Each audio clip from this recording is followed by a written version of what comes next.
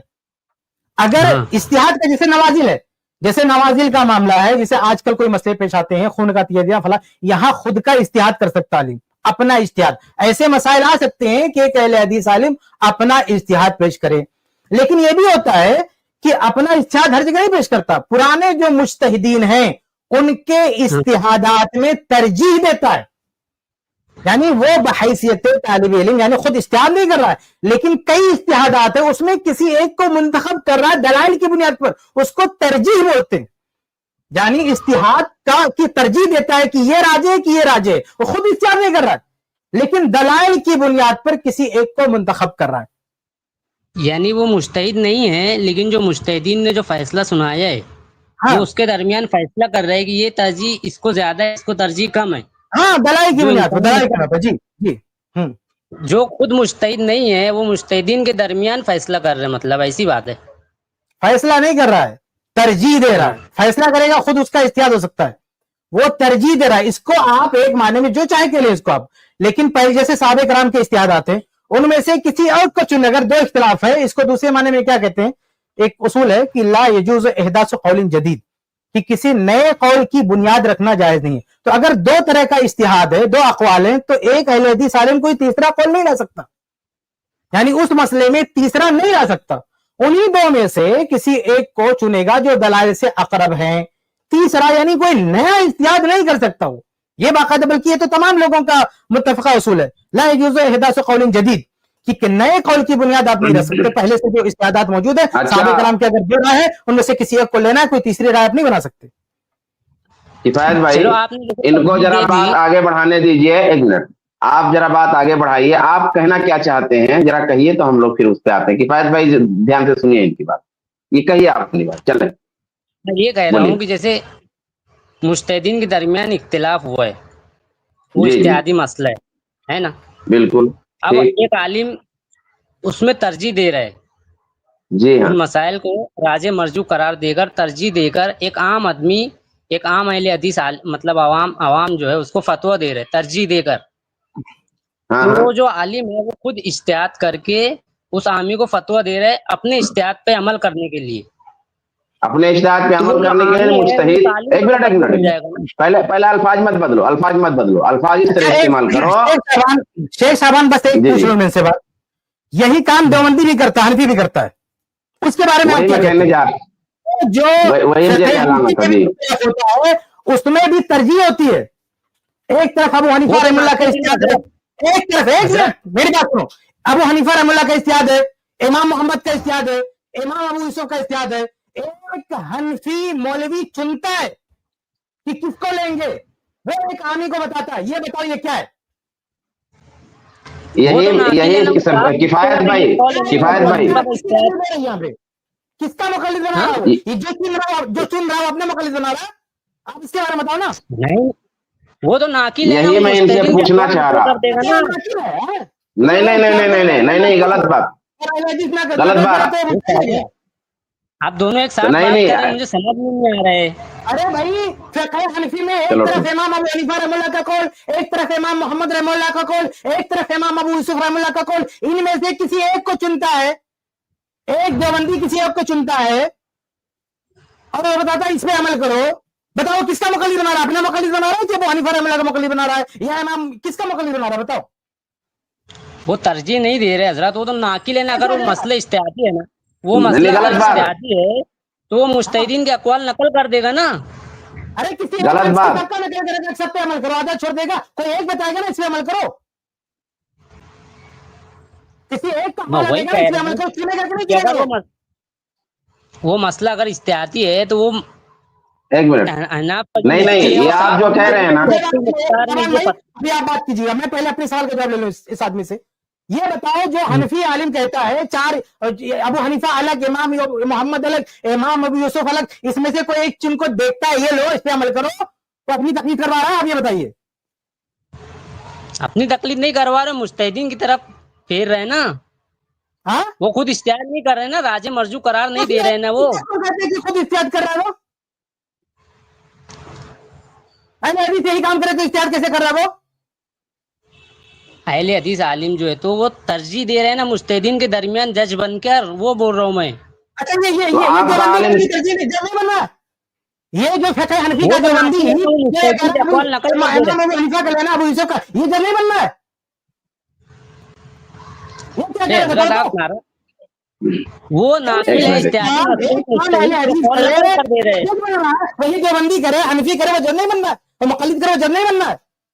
یہ فرق یہ دوہرا معیار کیوں، دوغلی پالیسی کیوں، مجھے یہ بتائیے. یہ دوغلی سن نہیں رہے پالیسی میری کیوں؟ بات، سن نہیں ارے رہے آپ میری نہیں بات. سمجھ رہے ہماری بات بھائی.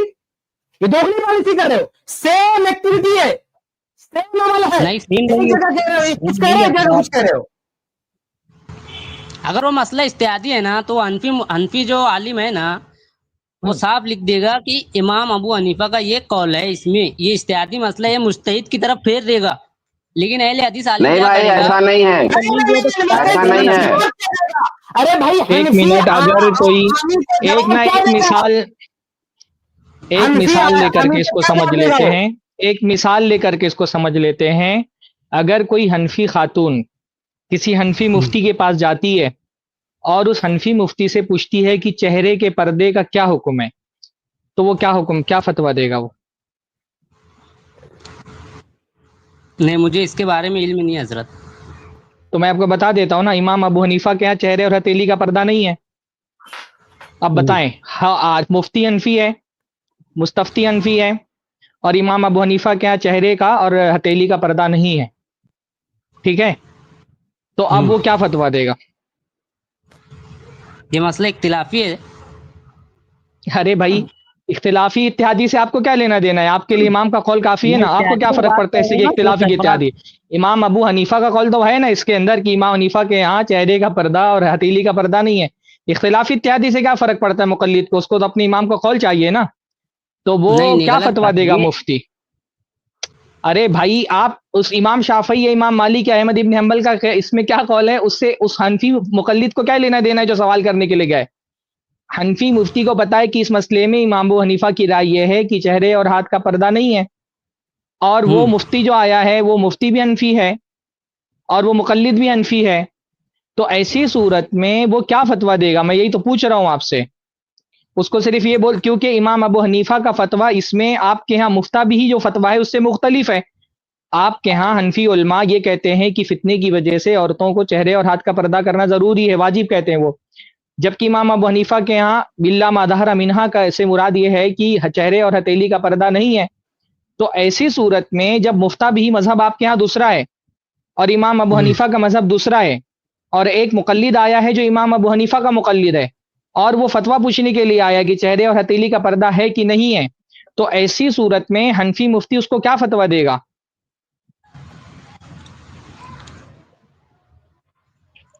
وہ مجتہدین کی چلو بھائی، طرف اس ہی مسئلے رجوع کروائے گا نا. مجتہدین کی طرف رجوع کروائے گا مطلب کیا؟ اس کو بول دے گا کہ امام ابو حنیفہ کے یہاں چہرے کا اور ہتھیلی کا پردہ نہیں، تو چہرے اور ہتھیلی کا پردہ مت کرو. ہاں یہی کہے گا، اور کیا کہے. یعنی آپ کو ایسے فتووں کا علم نہیں ہے جس میں احناف نے باقاعدہ امام ابو حنیفہ کا فتویٰ چھوڑ کر کے امام ابو یوسف کے فتوے پر فتویٰ دیا ہے؟ ایسے فتووں کا آپ کو علم نہیں ہے؟ امام ابو یوسف مجتہد تھے نا. ہاں فتویٰ لیکن اس نے، مقلد لیکن کس کے ہیں آپ جو آپ؟ وہ ایک منٹ امام ابو حنیفہ امام ابو یوسف مجتہد تھے، تو یہ مقلد بیٹھ کر کے ریفری بنا ہوا ہے کہ امام ابو حنیفہ کے مقابلے میں امام ابو یوسف کو ترجیح دے رہا ہے؟ مقلد اگر ترجیح دے سکتا ہے تو اہل حدیث ترجیح نہیں دے سکتا ہے، جو آپ تقلید کا دعویٰ ہی نہیں کر رہے. فقہ میں جو مفتب یا اقوال ہے وہ تو امام ابو یوسف ارے پہ ہے نا. بھائی، لیکن اس کو کس نے اختیار دیا؟ اس کو کس نے اختیار دیا کہ وہ امام ابو حنیفہ کا قول چھوڑ کر کے امام ابو یوسف کے قول پہ فتویٰ دے رہا ہے؟ یہ اختیار اس کو کس نے دیا؟ مثلا خطبہ جمعہ اردو میں ہو سکتا ہے کہ نہیں ہو سکتا، غیر عربی زبان میں ہو سکتا ہے کہ نہیں ہو سکتا. امام ابو حنیفہ کا مسلک ہے کہ غیر عربی زبان میں خطبہ ہو سکتا ہے. امام ابو یوسف اور صاحبین کا قول ہے کہ نہیں ہو سکتا ہے. اب اس مسئلے میں یہ صاحبین کے قول پر فتویٰ دیتے ہیں ہمارے حنفی علماء امام ابو حنیفہ کا قول چھوڑ کر کے. تو یہ اختیار ان کو کس نے دیا کہ اس مسئلے میں وہ امام حنیفہ کا قول چھوڑ کر کے صاحبین کے قول پہ فتویٰ دیں؟ یہاں جو مقلد ترجیح دے رہا ہے اس کی ترجیح کا حق اس کو کس نے دیا ہے؟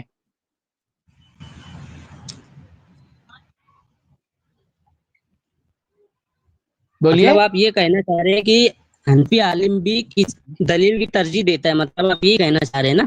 آپ جانے کی ترجیح کیوں دیتا ہے آپ حنفی ہیں؟ آپ بتائیں ترجیح دلیل کی بنیاد پر دیتے ہیں، کس بنیاد پر دیتے ہیں آپ؟ کسی مسئلے میں صاحبین کے قول پر کیوں فتویٰ دیتے ہیں آپ امام حنیفہ کا قول چھوڑ کر کے؟ لیکن دونوں کی بنیادیں ترجیح الگ الگ ہے. ارے بھائی آپ بتاؤ نا، ہم کیوں بتائیں؟ چلو تم کو ایک تیسرا مسئلہ بتاتا ہوں، میں تیسرا مسئلہ بھی بتاتا ہوں. اللہ کے نبی صلی اللہ علیہ وسلم کی شان میں گستاخی کرنے والا جو اللہ کے نبی صلی اللہ علیہ وسلم کو گالی دے، امام حنیفہ کے یہاں اس کا قتل سزا نہیں ہے اس کی. ارے بھائی مسئلے سن لو، بھی بہت سارے مسئلے ہیں. امام ابو حنیفہ کے یہاں اللہ کے نبی صلی اللہ علیہ وسلم کی گستاخی کرنے والا اس کی سزا قتل نہیں ہے. وہ کہتے ہیں کہ اس سے بڑا جرم تو کفر ہے، اور جب کفر پر سزا نہیں دی جا رہی ہے قتل کی، تو اللہ کے نبی صلی اللہ علیہ وسلم کو گالی دینے پر شاتم رسول کو قتل کی سزا کیوں دی جائے گی؟ لیکن موجودہ دور کے تمام حنفی علماء اس مسئلے میں امام ابو حنیفہ کے خلاف فتویٰ دیتے ہیں، دوسرے احناف محققین کے فتوے پر فتویٰ دیتے ہیں. تو بھائی مقلد ہیں، جبکہ مقلد اپنے آپ کو یہ کہتا ہے کہ میں جاہل ہوں اسی لیے میں تقلید کرتا ہوں. تو اگر ایک جاہل آدمی مجتہدین کے فتووں میں ترجیح دے سکتا ہے، تو ایک آدمی جو مقلد نہیں کہتا، جس کو آپ غیر مقلد کہہ رہے ہیں، جو آدمی یہ کہتا ہے کہ دلیلوں کی بنیاد پر ترجیح دینی چاہیے مجتہدین کے فتووں میں، جب مقلد اگر ترجیح دے سکتا ہے تو جو مقلد نہیں وہ ترجیح کیوں نہیں دے سکتا؟ ایک محقق ترجیح کیوں نہیں دے سکتا ہے؟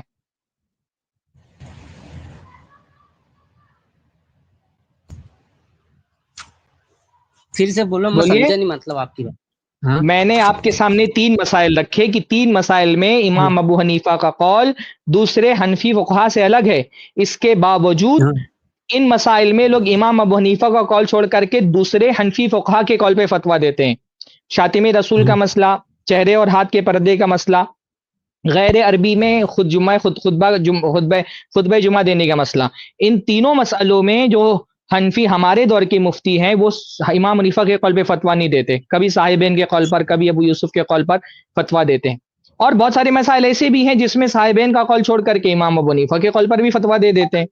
تو بھائی یہ جو ترجیح دے رہے ہیں آپ کہ کسی مسئلے میں امام حنیفہ کا قول لے رہے ہیں، کسی مسئلے میں صاحبین کا قول لے رہے ہیں، کسی میں ابو یوسف کا قول لے رہے ہیں، کسی میں امام طحاوی کا قول لے رہے ہیں، امام ظفر کا قول لے رہے ہیں، امام محمد بن حسن شیبانی کا قول لے رہے ہیں.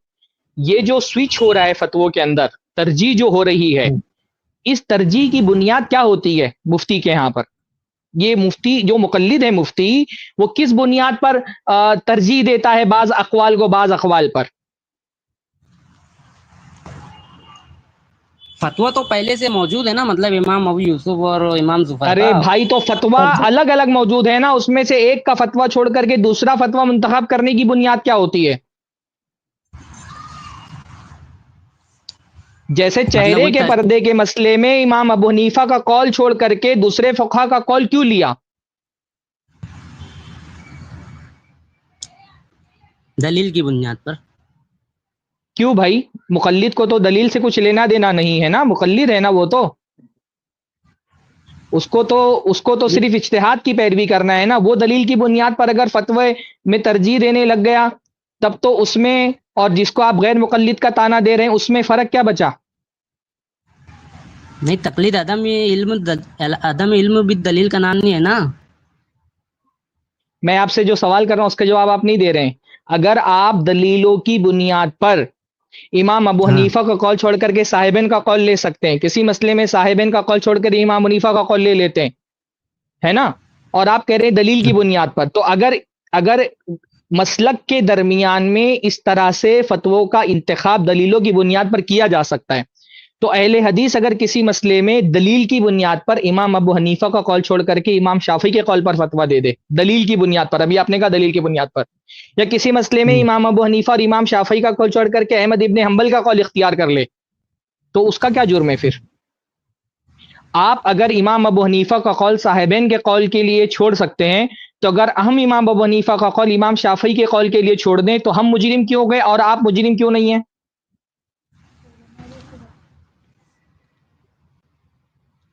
آپ جو ہے تو ڈائریکٹ مطلب مجتہد مطلق سے اختلاف کر رہے ہیں نا، اور جو متبر عالم جو ایک ہے منٹ ایک وہ تو منٹ ایک اختلاف منٹ ایک کرنے کی منٹ ایک اجازت ہے منٹ اس کو۔ امام ابو امام ابو حنیفہ مجتہد نہیں ہے؟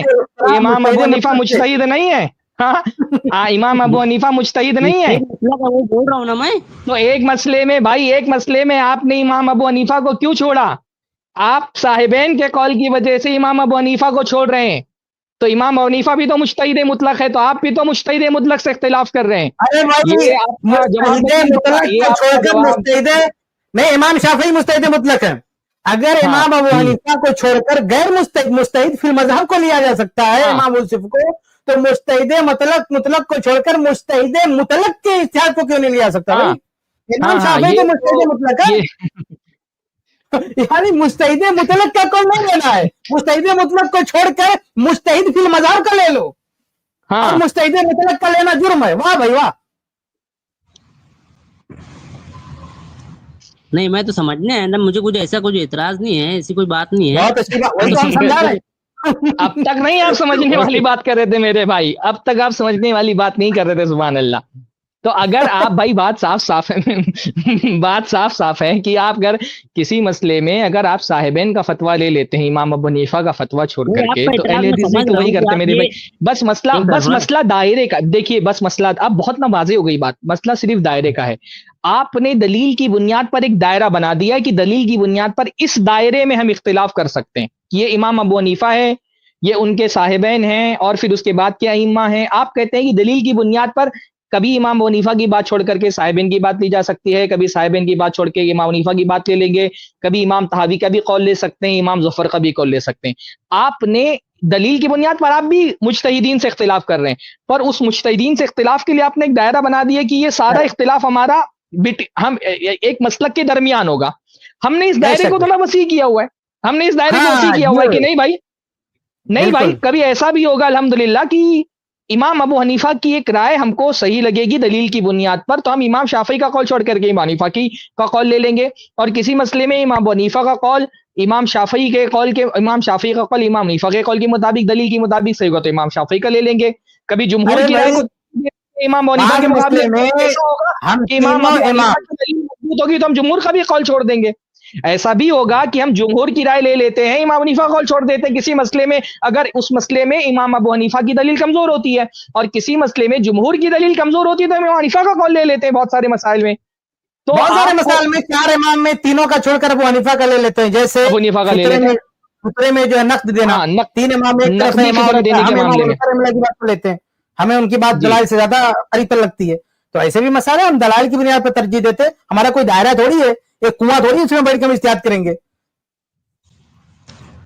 ہاں ٹھیک ہے، میں سمجھ گیا۔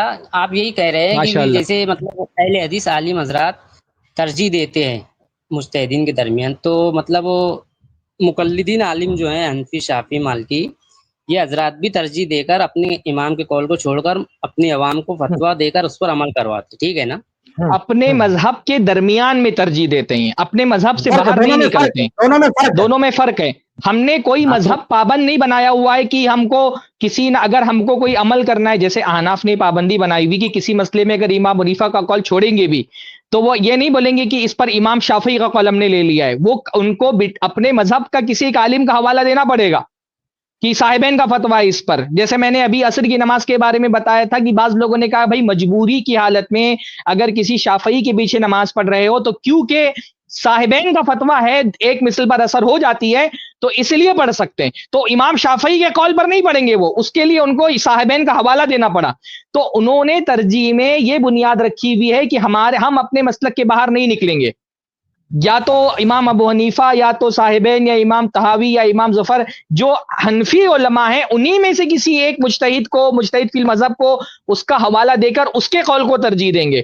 ہم یہ کہہ رہے ہیں ہمارا جو ترجیح کا دائرہ ہے وہ آپ کے مقلد والے دائرے کی طرح محدود نہیں ہے، ہم نے اپنے آپ کو کسی ایک مذہب میں سمیٹا نہیں ہے کہ اگر ہم کو حنفی مذہب کی طرح کوئی ایک مذہب میں اگر قول نہیں ملا تو ہم پھر اس کے باہر نہیں جا سکتے، ہم نے یہ نہیں کہا کہ ہم حنفی مذہب کے باہر نہیں جا سکتے، بلکہ ہم نے اپنے آپ کا دائرہ وسیع کر کے رکھا ہے کہ دلیل کی بنیاد پر جو بھی بات کرے گا، اللہ جو حضرت امام مالک رحمہ اللہ نے فرمایا نا کہ ہر آدمی کی بات لی جا سکتی ہے اور رد کی جا سکتی ہے، الا صاحب ھذا القبر، سوائے صاحب قبر کے، یعنی اللہ کے نبی صلی اللہ علیہ وسلم کے. تو ہم نے یہی بات رکھی ہے کہ بھائی ہر آدمی کی بات لی جا سکتی ہے، رد کی جا سکتی ہے، اللہ کے نبی کی بات نہیں رد کی جا سکتی. اللہ کے نبی صلی اللہ علیہ وسلم پر ائمہ کے اقوال کو پیش کیا جائے گا، اور جو بات رسول اللہ کے قول کے موافق ہوگی وہ لے لیا جائے گا، اور جو رسول اللہ کے قول کے موافق نہیں ہوگی اس کو چھوڑ دیا جائے گا. تو آپ نے ایک مذہب کی پابندی کی ہوئی ہے، ہم ایک مذہب کی پابندی نہیں کرتے. ٹھیک ہے حضرت، میں سمجھ گیا. پھر اگلے ہفتے بہت انشاءاللہ بہت آؤں گا. شکریہ، اور اس کا thank بارک you. اللہ فیکم. بہت خوشی ہوئی کہ آپ سمجھ گئے میرے بھائی، بہت خوشی ہوئی ہم کو. بارک اللہ فیکم. السلام علیکم. یہ اعتراف بہت کم لوگ کرتے ہیں ماشاءاللہ، اور ہم آپ کی اس فراخ دلی کا مطلب بہت خوش آمدید کہتے ہیں، اور اس فراخ دلی پر آپ کو مبارکباد پیش کرتے ہیں کہ آپ نے یہ مان لیا کہ آپ سمجھ گئے انشاءاللہ تعالی. باقی اور کوئی آپ کو کنفیوژن ہو تو اگلی اسٹریم میں انشاءاللہ تعالی بات آگے بڑھائیں گے ہم لوگ. بارک اللہ فیکم، جزاکم اللہ خیر. تو آپ سب نے دیکھا الحمدللہ ایک اچھا ڈسکشن ہوا ماشاءاللہ، اور کتنی اچھی طرح سے بات آگے بڑھی. اچھا ابھی اگلے بھائی کو لے رہے ہیں. آئی پلس ٹی وی اختلاف کا حل، اس چینل کا آفیشیل لنک ڈسکرپشن میں ڈال دیا گیا ہے، آپ وہاں سے دیکھ سکتے ہیں. اگر آپ کو بھی کچھ سوالات ہے، کچھ سوال کرنا ہے تو ویڈنسڈے یعنی بدوار کے دن رات میں لائیو اسٹریم ہوتی ہے 9:30 بجے. آپ اپنے سوال وہاں پہ رکھ